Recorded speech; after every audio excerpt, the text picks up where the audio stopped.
नमस्कार दोस्तों, क्राइम गाथा चैनल पर आप सभी का स्वागत है। आज के वीडियो में दो सच्ची कहानियां हैं।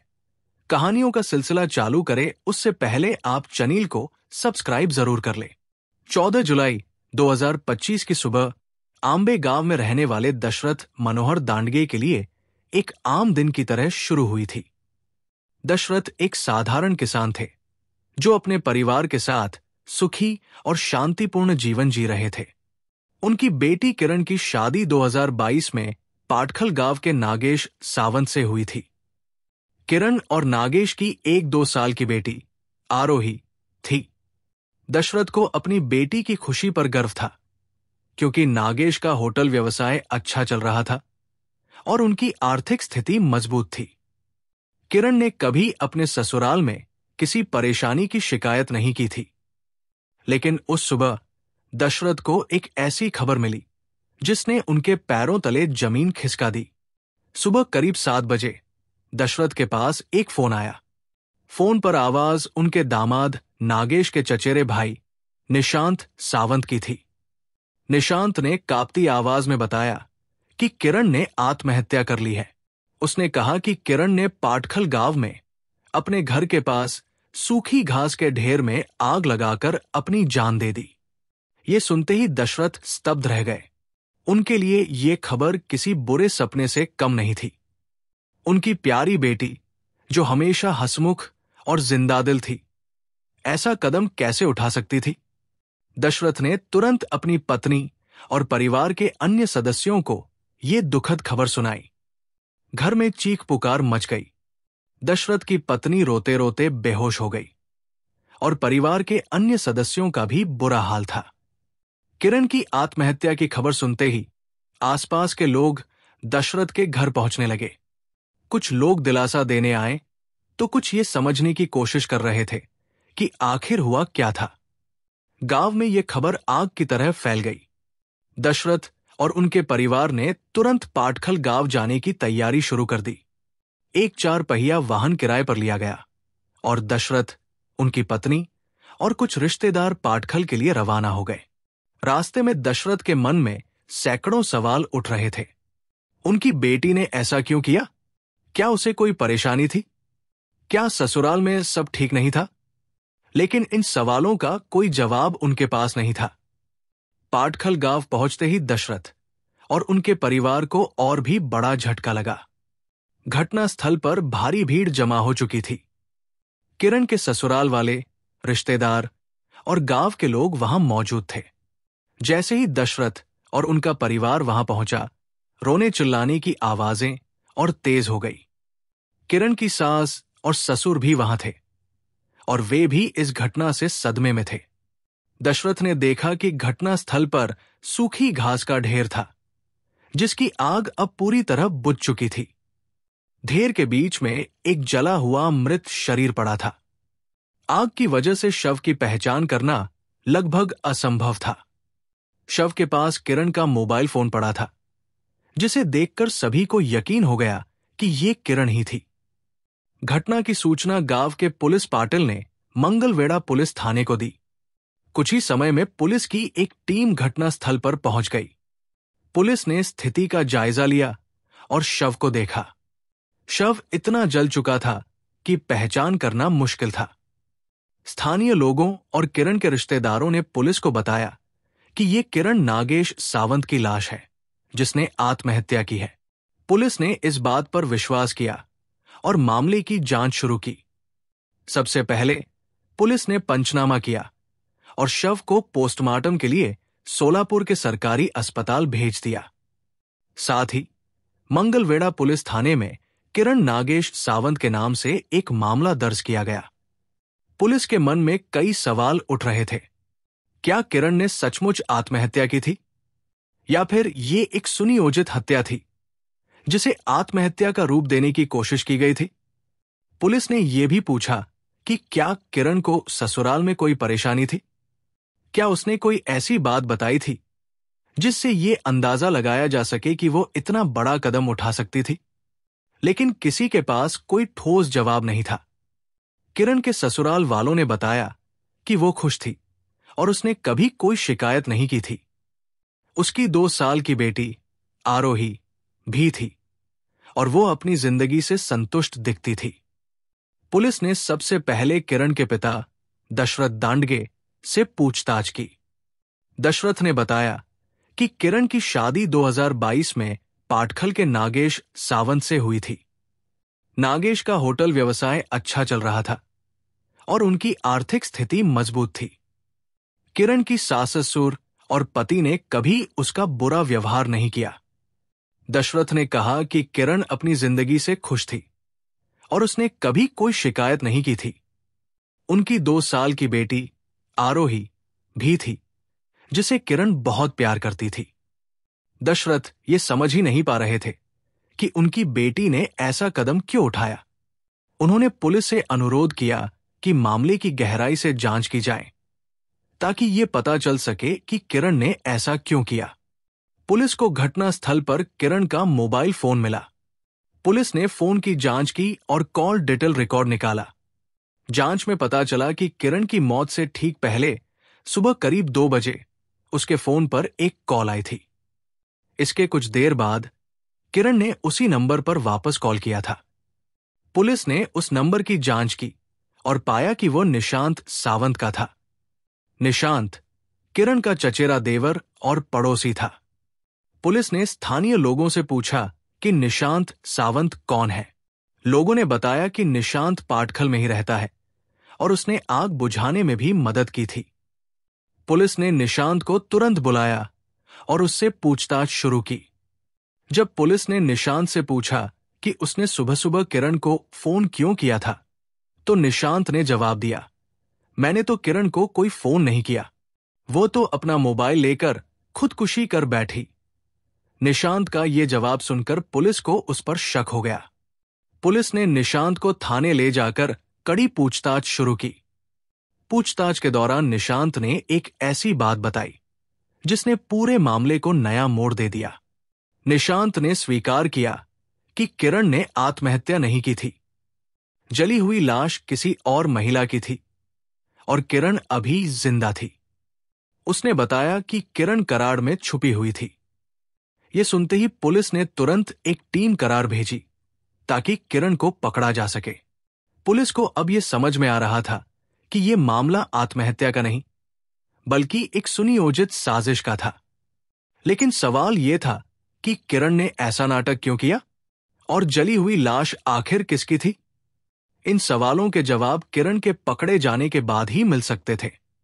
पुलिस की एक टीम करार के लिए रवाना हो चुकी थी ताकि किरण को पकड़ा जा सके। उधर दूसरी टीम ने किरण के पति नागेश सावंत से पूछताछ शुरू की। नागेश ने बताया कि उनकी शादीशुदा जिंदगी खुशहाल थी। किरण ने कभी उसके या ससुराल वालों के खिलाफ कोई शिकायत नहीं की थी।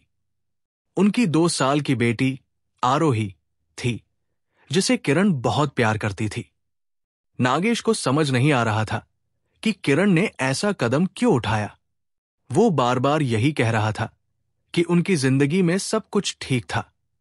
इस बीच पुलिस ने किरण के माता पिता को बताया कि किरण ने आत्महत्या नहीं की थी बल्कि ये सब एक नाटक था। ये सुनकर दशरथ और उनकी पत्नी हैरान रह गए।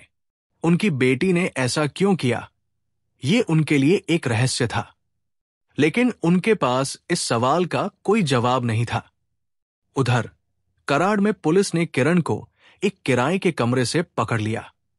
उसे मंगलवेढ़ा थाने लाया गया और निशांत के साथ उससे आमने सामने पूछताछ शुरू की गई। पुलिस की सख्त पूछताछ में किरण और निशांत ने सारी सच्चाई उगल दी। जांच में पता चला कि पिछले 6 महीनों से किरण और निशांत के बीच प्रेम संबंध चल रहा था। निशांत, जो किरण का चचेरा देवर और पड़ोसी था, अविवाहित था और कराड़ में एक सोने चांदी की दुकान में काम करता था। वो समय समय पर पाटखल आता था। पाटखल आने पर वो किरण की बेटी आरोही के साथ खेलता और उसका ध्यान रखने के लिए किरण के घर जाता था। इसी दौरान दोनों के बीच नजदीकियां बढ़ी। किरण और निशांत ने एक दूसरे के फोन नंबर लिए और बातचीत शुरू की। किरण की खूबसूरती ने निशांत को आकर्षित किया और जल्द ही दोनों के बीच प्यार पनपने लगा। निशांत जब कराड़ लौटता तो उसे किरण की याद सताती।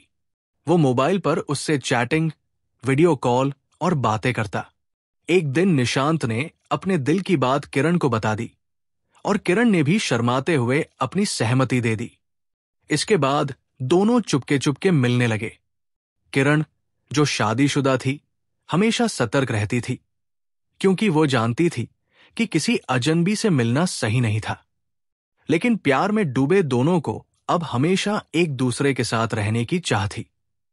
किरण और निशांत को लगने लगा कि वे हमेशा के लिए साथ रहना चाहते हैं, लेकिन किरण की शादी और सामाजिक बंधनों के कारण ये आसान नहीं था। घर छोड़कर भागना उनके लिए सही विकल्प नहीं था। इसलिए उन्होंने एक खतरनाक योजना बनाई। योजना ये थी कि वे किरण की आत्महत्या का नाटक करेंगे। इसके लिए किसी मानसिक रूप से अस्थिर महिला को पाटखल लाया जाएगा, उसकी हत्या की जाएगी और शव को आग में जला दिया जाएगा। ऐसा दिखाया जाएगा कि किरण ने आत्महत्या की है। किरण इस दौरान कराड़ में छुप जाएगी और बाद में दोनों एक नई जिंदगी शुरू करेंगे। निशांत ने पिछले 1 महीने से पाटखल में रहकर इस योजना पर काम शुरू किया। उसने पंढरपुर और आसपास के इलाकों में ऐसी महिला की तलाश शुरू की जो मानसिक रूप से अस्थिर हो और जिसे आसानी से गायब किया जा सके। एक दिन पंढरपुर के पास गोपालपुर में उसे एक 50 साल की महिला, छाया देशमुख, मिली। छाया ने निशांत को बताया कि उसका बेटा खो गया है और वो उसे ढूंढने आई है। निशांत ने उसका भरोसा जीता, उसे वड़ा पाव खिलाया और कहा कि वो उसके बेटे का पता जानता है। छाया भोलेपन में निशांत के साथ जाने को तैयार हो गई। 11 जुलाई 2025 की रात निशांत ने छाया को पाटखल लाया। एक सुनसान जगह पर उसने छाया का गला दबाकर हत्या कर दी और शव को एक खाली कमरे में छिपा दिया। निशांत ने किरण को बताया कि योजना का आधा काम पूरा हो गया है। इसके बाद 14 जुलाई 2025 की रात 2 बजे निशांत ने किरण को फोन किया और उसे घर से बाहर आने के लिए कहा। किरण चुपके से घर से निकली और निशांत के साथ सांगोला बस स्टेशन पहुंची। निशांत ने उसे कराड़ जाने वाली बस में बिठाया और एक किराए के कमरे का पता दिया जहां उसे छुपना था। निशांत इसके बाद पाटखल लौट आया। उसने छाया के शव को बाहर निकाला और उसे किरण के घर के सामने कड़वा की घास के ढेर में रख दिया। शव के पास किरण का मोबाइल फोन रखा गया ताकि ये लगे कि ये किरण की लाश है। सुबह 3 बजे के आसपास निशांत ने घास के ढेर पर पेट्रोल डालकर आग लगा दी। आग की लपटें देखकर गांव वाले जाग गए और चीख पुकार शुरू हो गई। किरण के ससुराल वालों को जगाया गया और सभी आग बुझाने में जुट गए। निशांत भी इस भीड़ में शामिल हो गया और दिखावे के लिए आग बुझाने में मदद करने लगा। आग बुझने के बाद लोगों को घास के ढेर में जला हुआ शव दिखा। किरण का मोबाइल फोन देखकर सभी को लगा कि ये किरण की लाश है, लेकिन पुलिस की गहन जांच ने इस साजिश का पर्दाफाश कर दिया। किरण के फोन के कॉल रिकॉर्ड से निशांत पर शक हुआ और उसकी पूछताछ में सारी सच्चाई सामने आ गई। किरण को करार से पकड़ा गया और दोनों ने अपने अपराध को स्वीकार कर लिया। पुलिस ने यह भी पता लगाया कि जली हुई लाश छाया देशमुख की थी, जो एक बेगुनाह और मानसिक रूप से अस्थिर महिला थी। पुलिस ने किरण और निशांत के खिलाफ छाया देशमुख की हत्या का मामला दर्ज किया। दोनों को अदालत में पेश किया गया, जहां न्यायाधीश ने मामले की गंभीरता को देखते हुए उन्हें 5 दिन की पुलिस हिरासत में भेज दिया। जांच में यह भी सामने आया कि निशांत और किरण ने अपने स्वार्थ और प्रेम के लिए एक निर्दोष महिला की जान ले ली। ये केवल एक अपराध ही नहीं, बल्कि एक बड़ा पाप भी था। ये कहानी ये सिखाती है कि स्वार्थ और लालच इंसान को अंधा बना देता है। किरण और निशांत ने अपने प्यार को पाने के लिए जो रास्ता चुना, वो न केवल गलत था, बल्कि एक बेगुनाह की जान लेने का कारण भी बना। सही रास्ते पर चलना ही असली इंसानियत है। किरण और निशांत अब जेल में हैं और उनका मामला अदालत में चल रहा है, लेकिन इस घटना ने आंबे और पाटखल गांव के लोगों के दिलों में एक गहरा घाव छोड़ दिया। आज की दूसरी कहानी शुरू करते हैं। 31 वर्षीय संजीता उर्फ संगीता कटरा झारखंड के कुमला जिले की रहने वाली थी। संजीता के पिता का नाम अगस्तस किरकेटा और मां का नाम मैरी था। 3 संतानों में संजीता मझली थी। उसका एक बड़ा भाई सुनील और एक छोटा भाई अनिल था। यह परिवार आदिवासी समाज से ताल्लुक रखता था, लेकिन अगस्तस के किसी पूर्वज ने ईसाई धर्म अपना लिया था। इसके बाद से यह परिवार आदिवासी और ईसाई सिद्धांतों को संयुक्त रूप से मानने वाला बन गया था।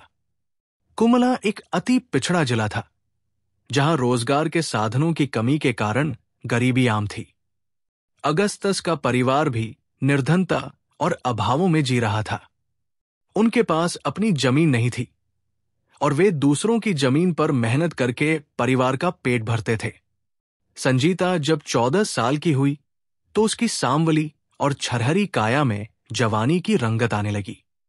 उसके लंबे बाल और कटीले नयन नक्श उसे और भी आकर्षक बनाते थे। इसी उम्र में उसकी सुंदरता जॉन नामक एक व्यक्ति की नजरों में चढ़ गई। जॉन झारखंड और बिहार की गरीब और सुंदर लड़कियों को दिल्ली ले जाकर प्लेसमेंट एजेंसियों को सौंपता था। इसके बदले वो 15,000 से 25,000 रुपए तक एक मुश्त लेता था। जॉन ने अगस्तस को लालच दिया कि संजीता को दिल्ली भेजने से न केवल उसका बल्कि पूरे परिवार का जीवन संवर जाएगा। संजीता भी परिवार की गरीबी से दुखी थी और चाहती थी कि सुख समृद्धि उनके दरवाजे पर दस्तक दे। अगस्तस असमंजस में था कि सयानी हो रही बेटी को अकेले दिल्ली भेजे या नहीं, लेकिन संजीता ने खुद आगे आकर कहा, जॉन अंकल, मैं आपके साथ दिल्ली चलूंगी। माता पिता के पास कोई विकल्प नहीं था। संजीता की शादी के लिए उनके पास पैसे नहीं थे और भविष्य में भी कोई आसार नहीं दिख रहे थे। इसलिए दिल पर पत्थर रखकर उन्होंने संजीता को जॉन के साथ दिल्ली जाने की अनुमति दे दी। जॉन संजीता को दिल्ली ले गया और एक प्लेसमेंट एजेंसी को सौंपकर अपना कमीशन लेकर चला गया। हफ्ते भर में ही संजीता को राजौरी गार्डन में रहने वाले करोड़पति व्यवसायी दुग्गल साहब की कोठी में घरेलू नौकरानी की नौकरी मिल गई। दुग्गल साहब ने उसे रहने के लिए सर्वेंट क्वार्टर में एक कमरा भी दे दिया। संजीता का रहना, खाना और पहनना मुफ्त था। वो अपने वेतन में से कुछ रुपए निजी खर्च के लिए रखकर बाकी सारा पैसा अपने परिवार को भेज देती थी। इस पैसे से उसके परिवार को बड़ा सहारा मिलने लगा। समय के साथ अच्छे खान पान और बेफिक्री ने संजीता के रूप को और निखार दिया। वो अब किसी को भी आकर्षित कर सकती थी। संजीता की आदत थी कि वो हर रविवार चर्च जाकर प्रार्थना करती थी। गांव में वह अपने परिजनों के साथ चर्च जाती थी और दिल्ली आने के बाद भी उसने इस रूटीन को नहीं छोड़ा। दुग्गल साहब ने उसे कभी मना नहीं किया। राजौरी गार्डन के नजदीकी चर्च पंजाबी बाग में था, जहां ईसाई समुदाय के लोग रविवार को विशेष प्रार्थना के लिए जाते थे। यहीं पर संजीता की मुलाकात मनोज बारा से हुई। मनोज झारखंड के लातेहार जिले के नाकोली गांव का रहने वाला था। वह भी आदिवासी था और ईसाई धर्म को मानता था। मनोज के पिता का नाम जन्मस बारा था। 3 बहनों और 2 भाइयों में मनोज सबसे बड़ा था।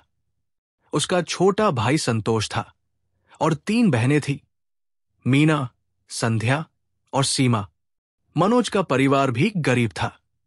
जब वो 12 साल का था, तब उसके पिता ने उसे एक प्लेसमेंट एजेंट के हवाले कर दिया था। एजेंट उसे दिल्ली ले आया और कुछ ही दिनों में मनोज को राजौरी गार्डन में एक व्यवसायी की कोठी में घरेलू नौकर की नौकरी मिल गई। समय के साथ मनोज जवान हो गया और उसके मन में जीवन साथी की चाहत जागने लगी। संजीता भी प्यार की ठंडी छाव की तलाश में थी। चर्च में उनकी पहली मुलाकात में दोनों एक दूसरे की आंखों के रास्ते दिलों में उतर गए। पहली मुलाकात में बात तो नहीं हुई, लेकिन दोनों के मन में एक नई सोच ने जन्म लिया। दूसरे रविवार को जब वे फिर चर्च गए, तो उनका ध्यान प्रार्थना में कम और एक दूसरे को देखने में ज्यादा था। तीसरे रविवार को प्रार्थना के बाद मनोज ने खुद संजीता से बात की और अपना परिचय दिया। दोनों ने एक दूसरे के बारे में जाना और जल्द ही उनकी फोन पर बातचीत शुरू हो गई। एक दिन मनोज ने संजीता से अपने प्यार का इजहार किया। संजीता ने भी जवाब में प्यार का इकरार किया। इसके बाद दोनों का प्रेम एक नए अध्याय में प्रवेश कर गया। वे रविवार को चर्च में मिलते, फोन पर बातें करते और मौका मिलने पर अन्य दिनों में भी मुलाकात कर लेते थे। चूंकि दोनों राजौरी गार्डन की कोठियों में काम करते थे, इसलिए उनके पास मिलने के मौके कम नहीं थे। बाजार जाने या फुर्सत में टहलने के बहाने वे एक दूसरे से मिल लेते थे।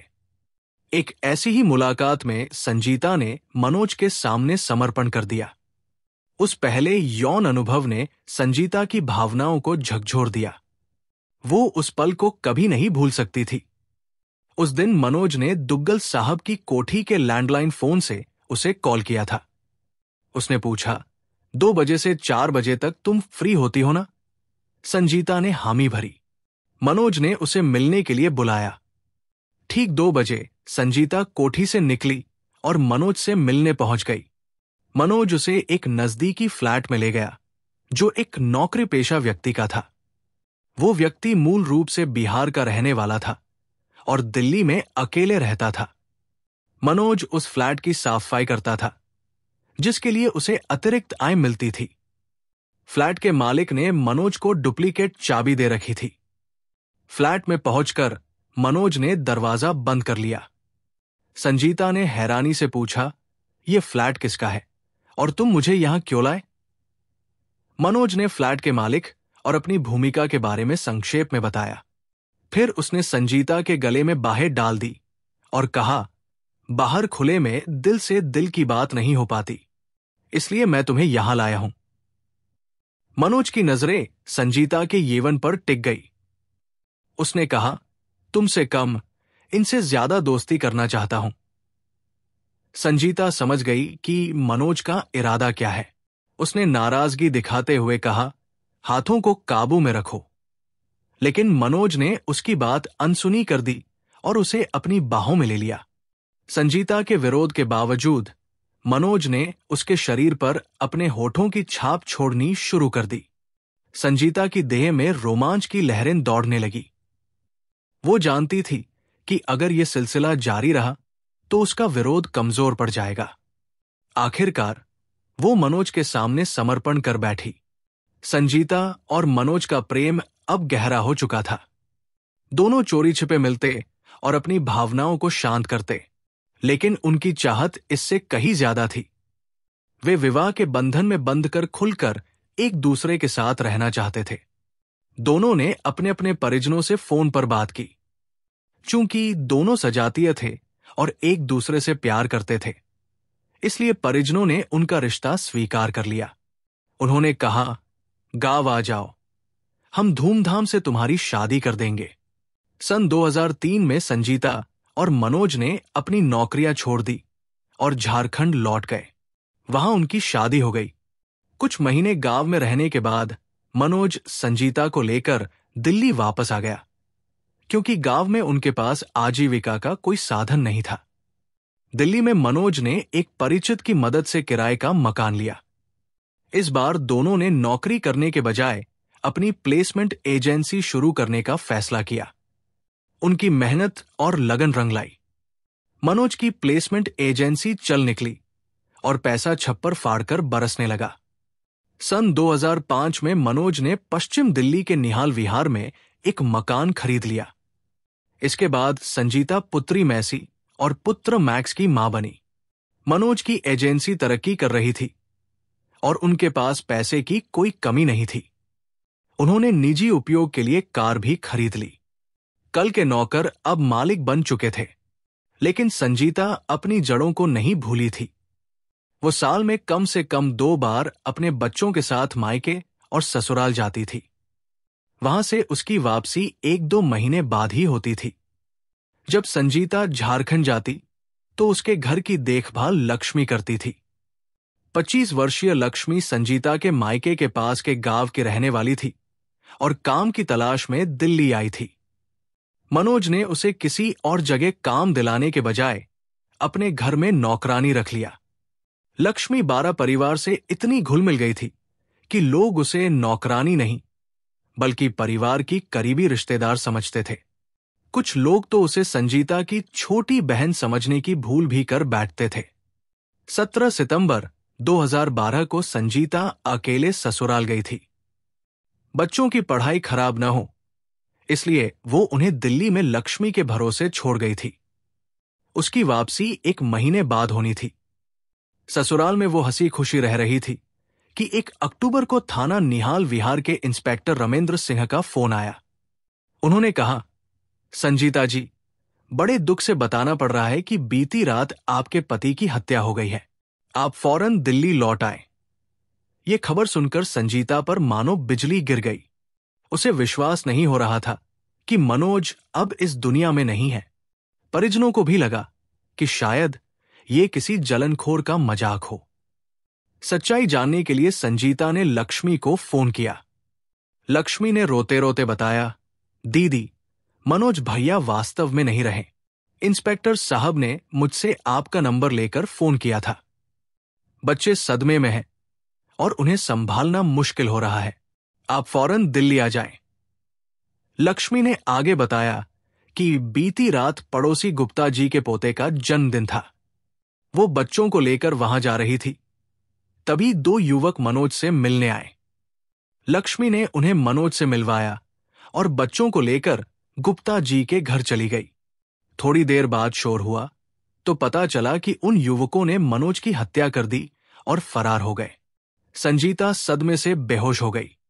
गांव की महिलाओं ने उसे संभाला, वरना वो शायद अपना सिर पत्थर पर पटक कर जान दे देती। ससुराल वालों ने उसके दिल्ली लौटने की व्यवस्था शुरू की। बच्चों के साथ उसे अकेले ट्रेन में नहीं भेजा जा सकता था, इसलिए देवर संतोष और कुछ अन्य रिश्तेदार उसके साथ दिल्ली जाने को तैयार हो गए। गुमना रेलवे स्टेशन से वे नई दिल्ली जाने वाली ट्रेन के जनरल कोच में सवार हो गए। ट्रेन चल पड़ी और संजीता का मन अतीत के गलियारों में भटकने लगा। वो मनोज के साथ बिताए पलों को याद करने लगी। नई दिल्ली रेलवे स्टेशन पहुंचकर संजीता और परिजन पहले निहाल विहार अपने घर गए। बच्चे उसे देखते ही लिपट गए और बिलख बिलख कर रोने लगे। संजीता की आंखों से भी आंसुओं की धार बहने लगी। रोने और बच्चों को दुलारने के बाद वो लक्ष्मी से मुखातिब हुई। लक्ष्मी ने बताया कि उसके बयान के आधार पर पुलिस ने अपराध संख्या 212/2012 के तहत धारा 302 आईपीसी में मामला दर्ज किया है। मनोज का शव पोस्टमार्टम के लिए मंगोलपुरी के संजय गांधी अस्पताल भेजा गया था और पोस्टमार्टम के बाद उसे वही सुरक्षित रखवाया गया है। लक्ष्मी ने यह भी बताया कि एसएचओ सुनील कुमार और इंस्पेक्टर रमेंद्र सिंह ने कहा है कि संजीता के आने पर उसे थाना निहाल विहार भेजा जाए। 3 अक्टूबर को संजीता थाना निहाल विहार पहुंची। इंस्पेक्टर रमेंद्र सिंह वहां मौजूद थे। उन्होंने संजीता को अपने सामने बैठाया। संजीता की आंखों से आंसुओं की धारा बहने लगी। रमेंद्र सिंह ने उसे रोने से नहीं रोका। जब संजीता का जी हल्का हुआ तो उसने खुद आंसू पोंछे। रमेंद्र सिंह ने कहा, लाश का कोई वारिस नहीं था, इसलिए हमने उसे मुर्दा घर में सुरक्षित रखवाया। अब आप आ गई है, लाश को अपनी सुपुर्दगी में लेकर अंत्येष्टि करवा दीजिए। संजीता ने जवाब दिया, मैं यहां अंत्येष्टि नहीं करूंगी, लाश को अपने गांव ले जाऊंगी। रमेंद्र सिंह ने समझाया कि 3 दिन पुरानी लाश झारखंड ले जाने पर सड़ने लगेगी, लेकिन संजीता अपनी जिद पर अड़ी रही। इससे रमेंद्र सिन्हा को गुस्सा आ गया। उन्होंने कहा, पुलिस को बेवकूफ समझती हो, लाश को झारखंड ले जाने की आड़ में फरार होना चाहती हो। कान खोलकर सुन लो, अब तुम्हारी कोई चाल कामयाब नहीं होगी। संजीता के माथे पर पसीना छल छलाया। उसने कहा, यह मेरे पति की लाश है, मैं जहां चाहूं अंत्येष्टि कर सकती हूं। कानून मुझे रोक नहीं सकता। रमेंद्र सिंह ने जवाब दिया, अंत्येष्टि के लिए नहीं, लेकिन तुमने जो अपराध किया है उसके लिए कानून तुम्हें पाबंद कर सकता है। संजीता चीख पड़ी, मैंने क्या किया? रमेंद्र सिंह ने बताया कि 30 सितंबर को रात 10:40 बजे उन्हें घटना की सूचना मिली थी। उन्होंने कहा, हमने अपने सूत्रों से सब पता लगा लिया है। तुम्हारा पति दुष्चरित्र था। वो अपनी एजेंसी में आने वाली हर लड़की को भोग्या समझता था। पहले वो उसे इस्तेमाल करता, फिर काम दिलाता। तुमने लक्ष्मी को घर में रखने का विरोध किया था, लेकिन मनोज तुम्हें जानवर की तरह पीटता था। इसलिए तुम उससे नफरत करने लगी और उसकी हत्या की सुपारी दे दी। संजीता समझ गई कि अब छुपाने को कुछ नहीं बचा। उसने फूट फूट कर रोते हुए अपराध स्वीकार कर लिया। उसने बताया कि मनोज की हत्या के लिए उसने सुशील और विमल कुजूर को 1.5 लाख रुपए की सुपारी दी थी। उसी दिन पुलिस ने संजीता की निशानदेही पर सुशील और विमल को गिरफ्तार कर लिया। पूछताछ में हत्या की पूरी कहानी सामने आ गई। पैसों की बरसात ने मनोज को बिगाड़ दिया था। संजीता उसे बासी लगने लगी थी। उसने मनोरंजन के लिए बाहर नए नए रिश्ते तलाशे और उनका उपभोग किया।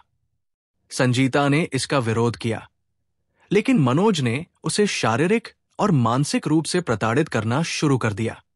वो धमकी देता था कि उसे घर से निकालकर दूसरी शादी कर लेगा।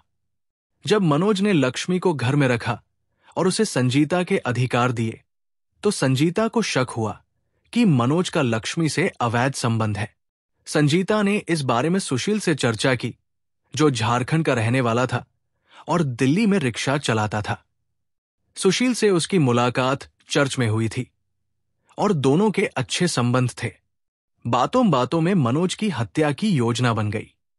संजीता चाहती थी कि मनोज की हत्या के बाद वो पूरी संपत्ति और एजेंसी की मालकिन बन जाए। सुशील ने 1.5 लाख रुपए की मांग की और संजीता ने हामी भर दी। 17 सितंबर को संजीता ससुराल चली गई। सुशील ने अपने मित्र विमल कुजूर को 500 रुपए का लालच देकर साजिश में शामिल किया।